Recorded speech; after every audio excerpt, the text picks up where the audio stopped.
dah bersedia untuk lakukan ibadat korban pada tahun ini, insya-Allah sama-sama kita cari duit untuk kita lakukan ibadat korban. Barangkali ini tahun terakhir kita hidup di atas muka bumi.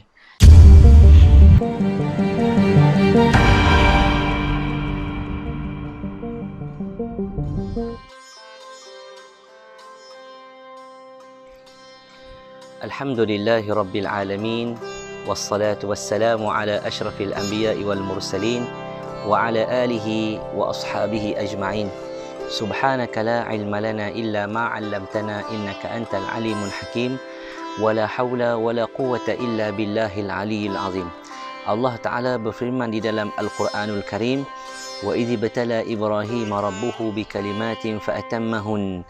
Dan ketika mana kami menguji Nabi Allah Ibrahim AS dengan beberapa suruhan dan larangan, baginda berjaya menyempurnakannya. Subhanallah. Mudah-mudahan kita dalam keadaan sihat, dikurniakan nikmat iman dan Islam yang berterusan, insya-Allah.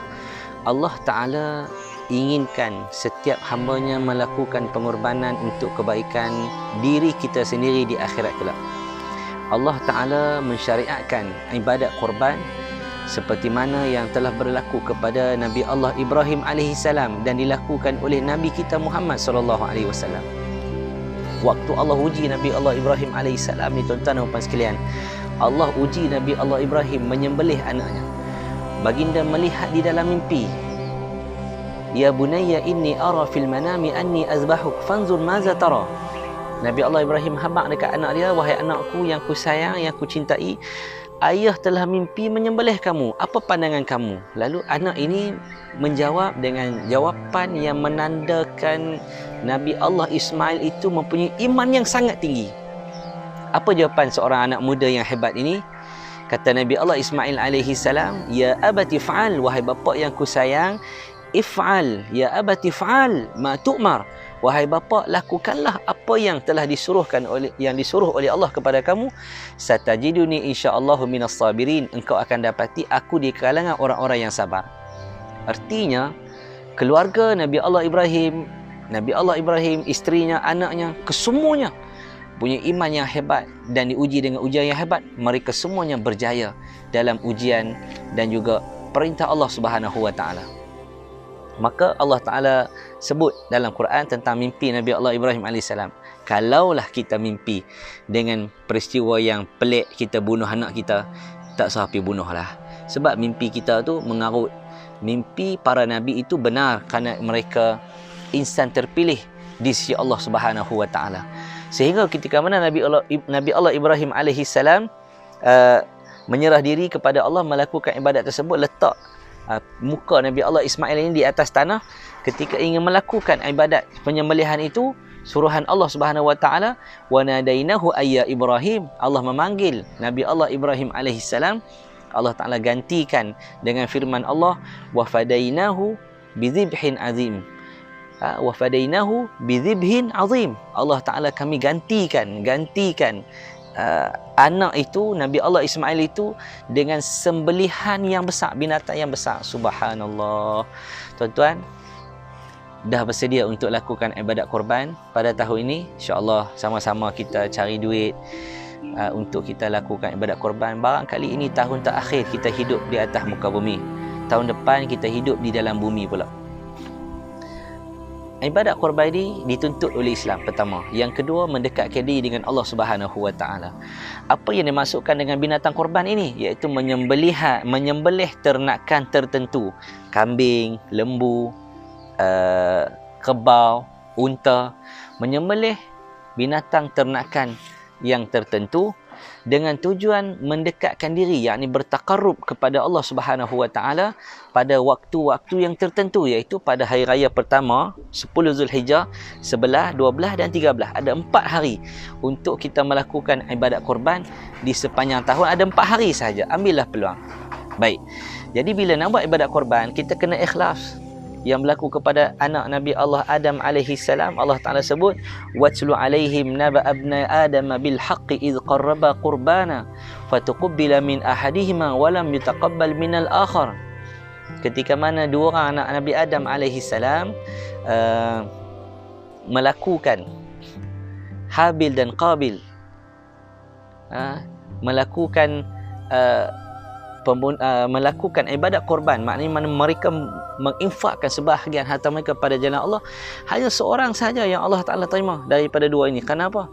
Innama yataqabbalullahu minal muttaqin. Allah menerima pemberian, sumbangan, korban yang dilakukan daripada orang-orang yang bertakwa, yakni melakukan sesuatu dengan penuh ketakwaan kepada Allah Subhanahu wa Ta'ala.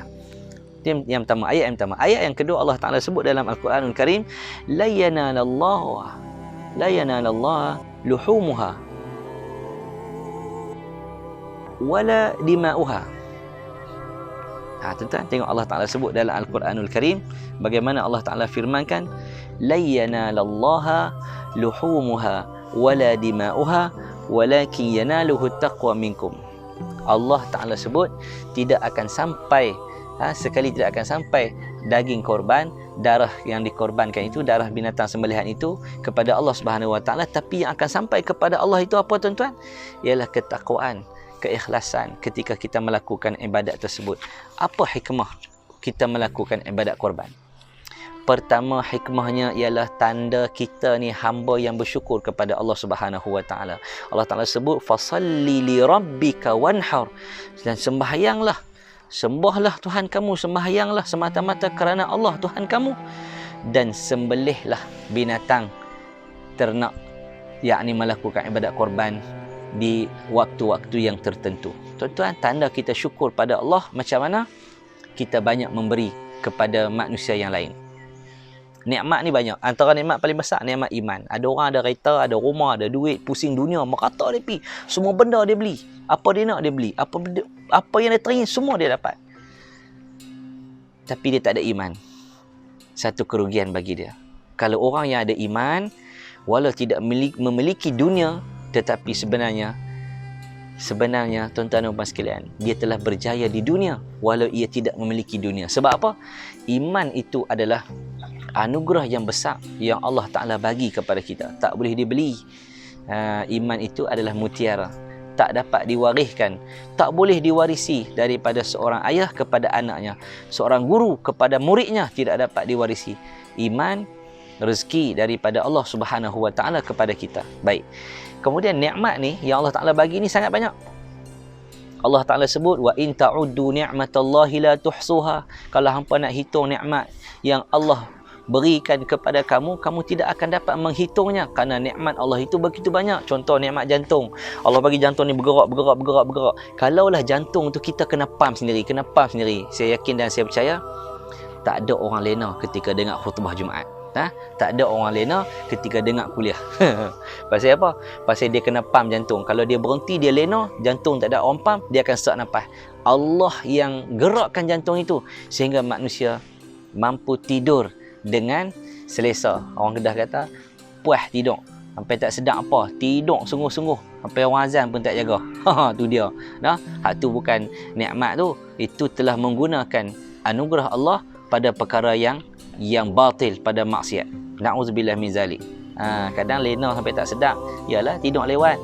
Allah Ta'ala beri kita waktu yang rehat, tapi kita tidak pandai menggunakan masa yang baik. Kalau sekali-sekala tak terjaga, itu luar daripada jangkaan kita. Tapi kalau hari-hari tak bangun subuh, itu adalah sifat malah yang ada dalam diri tu. Dia akan menyesal bila mati nanti. Baik. Dua nikmat yang Nabi sebut, ni'matani maghbunun fihima kathirun minan nas, as-sihhatu wal faragh. Manusia ni ada dua nikmat yang sering dia lupa. Nikmat sihat dengan nikmat masa lapang. Waktu lapang ni pi mengaji, pi kerja, dapat duit, boleh sedekah, pi haji, pi umrah, boleh buat macam-macam. Subhanallah. Gunakan masa lapang dengan baca Quran. Ada orang tak dan baca Quran, ada orang tak dan ziarah mak dia, ada orang tak dan buat ni, tak dan buat ni. Semua benda dia tak dan. Dan dia menyalahkan waktu yang Allah Ta'ala bagi kepada kita. Sebab itu Allah sebut, wal asr innal insana lafi khusur. Demi masa, sesungguhnya manusia itu di dalam kerugian. Sebab manusia tidak pandai menguruskan masa. Dan dia menyalahkan masa. Dia bawa kereta, tuan-tuan, steering duduk di tangan dia. Bila sampai dekat satu simpang, dia terlajak. Dia salahkan orang yang di sebelah dia. Awak hang tak habaq kat aku, pasal apa hang tak beritahu kat aku simpang kat depan tu? Padahal steering tu duduk di dia. Dia boleh U-turn balik. Maka orang yang melakukan kesilapan cepat-cepat patah balik. gunakan masa yang Allah Ta'ala bagi kepada kita untuk kita lakukan ibadat kepada Allah. Dua nikmat, as-sihhatu wal faragh. Nikmat sihat dan nikmat masa lapang. Baik. Kemudian tujuan ataupun hikmah kita melakukan ibadat korban juga ialah membantu golongan miskin. Tolong orang miskin, subhanallah. Sehingga kan korban yang dilakukan itu tidak sah. Dagingnya tak diberikan kepada orang-orang miskin. Kena beri kepada orang miskin, orang-orang yang tidak mampu untuk membeli daging. Nabi SAW bila lakukan ibadat korban, Nabi hanya ambil secekak saja daging. Kalau yang lebih itu semua Nabi infakkan kepada orang. Subhanallah. Baik. Kemudian Nabi sebut, wallahu fi auni al-'abdi ma kana al-'abd fi auni akhihi. Allah sentiasa menolong hambanya dengan syarat seorang hamba itu sentiasa menolong saudaranya. Allahu akbar. Wallahu fi hajati man kana fi hajati akhihi. Kata Nabi SAW, man kana fi hajati akhihi kana Allahu fi hajatihi. Barang siapa yang sentiasa membantu memenuhi hajat keperluan saudara-saudaranya, Allah akan sentiasa memenuhi hajat-hajat kita. Allahu akbar. Mudah-mudahanlah kita dapat syurga, dapat pahala, dapat anak yang soleh, anak yang hafal Quran, dapat isteri salihah, kita jadi suami yang soleh, dapat kawan-kawan yang soleh. Subhanallah, rezeki yang murah melimpah ruah. Boleh pergi Mekah, boleh pergi Madinah, kita mati di kota Madinah dibangunkan dengan baginda sallallahu alaihi wasallam. Allahu akbar. Baik. Yang ketiga, menghapuskan dosa. Ibadat korban ni rupanya kalau kita bayar 500, 600, 700, sebenarnya ia mampu menghapuskan dosa kita. Kerana Nabi sebut innal hasanat yuzhibnas sayyiat. Sesungguhnya segala kebaikan-kebaikan yang dilakukan itu menghapuskan kejahatan-kejahatan kita. Ambil peluang tuan-tuan. Setahun sekali sahaja. Ada 4 hari yang Allah Ta'ala tawarkan kepada kita. Yang keempat, mendapat pahala yang banyak. Allahu akbar. Pahala-pahala ni kita nak bawa balik ke alam akhirat. Orang ada kereta, ada duit, ada rumah, ada isteri, bila mati semua ni tak ikut. Semua ni tak ikut. Nabi kata yasba'ul mayyit salas. Yang ikut mayat ke kubur 3. Ahluhu wa maluhu wa amaluhu. Nabi kata hartanya, keluarganya, amalannya. Fayarji'u asnani. 2 akan balik, kata Nabi, 2 akan balik. Yarji'u ahluhu wa maluhu. Isteri dia, anak-anak dia balik, cucu cicit dia balik ke rumah, tak tunggu atas kubur. Kenderaan yang dinaiki oleh keluarganya akan balik ke rumah, tidak ada di kubur, tak tunggu di kubur. Wa yabqa wahid. Yang akan tunggu dalam kubur ialah amaluhu, amalannya. Maka pahala-pahala ini kita akan bawa masuk dalam kubur. Kata Nabi SAW, pada setiap bulunya, yakni bulu binatang korban itu ada kebaikan. Kita akan memperolehi kebaikan daripadanya. Allahu akbar. Mudah-mudahan rezeki kita murah, kita dapat lakukan ibadat korban. InsyaAllah kalau kita tekad, kita azam daripada awal tahun lagi, kita dah bersedia untuk lakukan ibadat korban pada setiap tahun. Yang penting ikhlas, yakni mengharapkan balasan daripada Allah Subhanahu Wa Taala semata-mata. Baik, yang terakhir, di akhirat kelak binatang ini menjadi saksi dan bukti di hadapan Allah bahawa kita melakukan ibadat itu kerana Allah Subhanahu Wa Taala. Tuan-tuan, selamat berkorban. Korban, sebut hari korban ni apa tuan-tuan? Mengorbankan ke? Korban ialah mendekatkan diri kita dengan Allah Subhanahu Wa Taala. At-taqarrub ila Allah. Yakni amalan ini mendekatkan diri kita dengan Allah Subhanahu Wa Taala. Wallahu a'lam.